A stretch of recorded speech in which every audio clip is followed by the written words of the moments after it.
หยิบไปไปล่ะ Take your mask.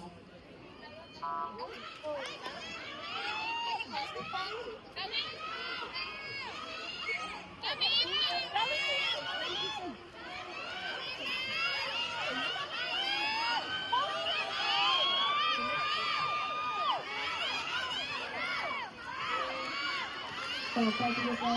จัดกิจกรรมเป็นเพียงเด็กๆให้ดีใจชื่อที่หนึ่งข้อที่สองพระธรรมว่าในพระธรรมข้อที่สามอัครรัตน์ที่ขอทายกันข้อที่สี่เป็นสายรักษาการเรียนข้อที่ห้าเป็นพลากรเรื่องที่กระโดดข้อที่หกอาชีพการเรียนและเรื่องที่เจ็ดนักแสดงอัตตานครศรี